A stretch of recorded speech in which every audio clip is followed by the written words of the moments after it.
आजच्या कॅबिनेटमध्ये शेतकऱ्यांच्या दृष्टिकोनातून अत्यंत महत्त्वाचा मोठा आणि ऐतिहासिक निर्णय झालेला आहे। जगातलं सर्वात मोठी मार्केट कमिटी स्थापन करण्याचा निर्णय महाराष्ट्र सरकारने घेतलेला आहे।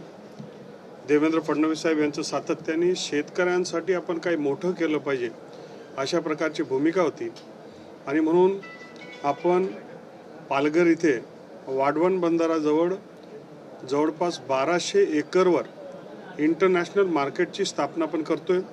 त्या मार्केटमध्ये इंटिग्रेटेड इंटरनॅशनल मार्केट आहे, त्याच्यामध्ये होलसेलचं सगळी व्यवस्था असेल, export import grading packaging ripening chamber cold chain मूल्यवर्धन साखळी मल्टी मॉडल लॉजिस्टिक्स हब या सगळ्यांच्या processing primary processing secondary processing tertiary processing आणि या जागेला 50 किलोमीटरवर समुद्राचा किनार सी पोर्ट राहील, जवळच एअरपोर्ट राहील, रेल पोर्ट राहील, लॉजिस्टिक्स हब राहील आणि दिल्ली आणि मुंबईला जोडणारा जो एक्सप्रेसवे हा सुद्धा याला जोडलेला राहील आणि असा एक इंटिग्रेटेड इंटरनॅशनल मार्केट कमिटी ही महाराष्ट्रामध्ये आपण तयार करतोय।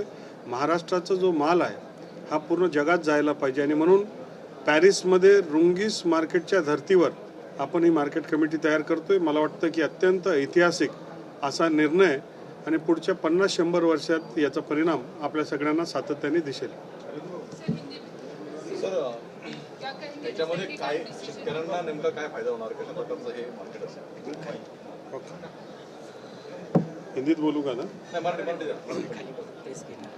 नाही, किसान शेतकऱ्यांसाठी आज आपण पाहिलं की आपला शेतकरी पिकवतो, परंतु ज्या ज्या वेळेस विकण्याची परिस्थिती निर्माण होते त्या वेळेस अडचणी येत असतात, बाजारभाव तुटत असतो आणि म्हणून विपणनसाठी एक मोठं केंद्र, डिजिटली इक्विप्ड केंद्र, स्टोरिंगची फॅसिलिटी असणारं, लॉजिस्टिक फॅसिलिटी असणारं आणि असं महाराष्ट्राच्या हृदयामध्ये असलेली जागा हे निश्चित करण्यात आली आणि त्या माध्यमातून आज आपण बघितलं तर उत्तर महाराष्ट्राला मग नंदुरबारपासून तर नाशिकपर्यंत त्यांना जवळ असलेलं, कोकणामध्ये ठाण्याला जवळ असलेलं, मराठवाड्याला जवळ असलेलं आणि विदर्भाला समृद्धी मार्गाशी कनेक्टेड असलेलं असं हे इंटरनॅशनल मार्केट आहे आणि या माध्यमातून समोरच आख्यातीचे देश आहेत, आपले खाडी देश आहेत, यांना फूड सेफ्टीची फार गरज असते।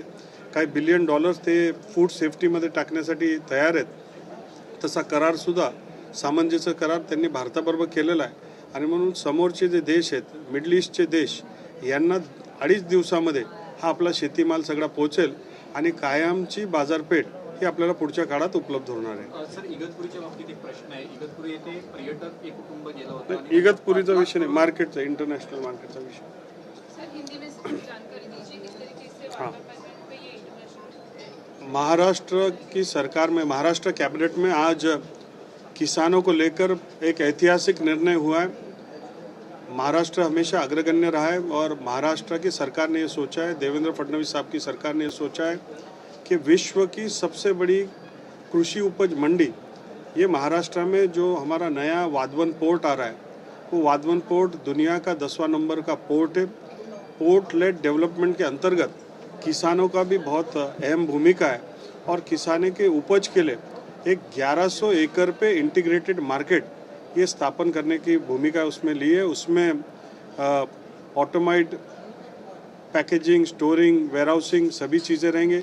साथ ही में उसमें logistics, multi modal logistics hub होगा, पूरा कोल्ड चेन होगा, मूल्यवर्धन की सारी व्यवस्था उसमें, पैकेजिंग से लेके primary processing, secondary processing, tertiary processing और कुल मिला के विश्व के मार्केट को जोड़ने के लिए समंदर के किनारे पे उसका सी पोर्ट होगा, रेल पोर्ट होगा, एयरपोर्ट होगा, इंटरनेशनल वहाँ पे अपना दिल्ली मुंबई का हाईवे वहाँ से जा रहा है, समृद्धि महामार्ग को जोड़ के महाराष्ट्र का हर जिला उससे जुड़ा होगा और इसीलिए महाराष्ट्र को अब पूरी विश्व की मार्केट, विशेषतः मिडिल ईस्ट की मार्केट जहाँ पे फूड सेफ्टी का बड़ा महत्व है, वहाँ पे वो मार्केट हमसे जुड़ेगी।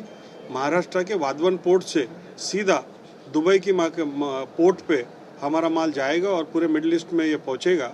इसके माध्यम से किसानों को, जो हमेशा किसान पका सकता है लेकिन बेचने की समस्या बहुत बड़ी होती, उसका एक परमानेंट सॉल्यूशन आज के इस कैबिनेट के निर्णय से होगा और ये बहुत बड़ा मार्केट है। अभी विश्व का सबसे बड़ा मार्केट पेरिस में रुंगीस मार्केट है, उससे करीब 3 गुना बड़ा ये महाराष्ट्र का मार्केट होगा पूरे हिंदुस्तान को।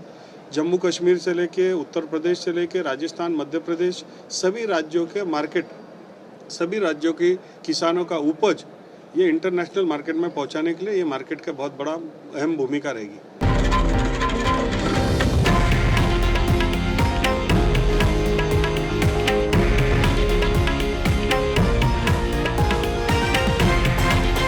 हे आहे देशातील नंबर 1 न्यूज नेटवर्क आणि आपण पाहत आहात TV9 मराठी, एकमेव।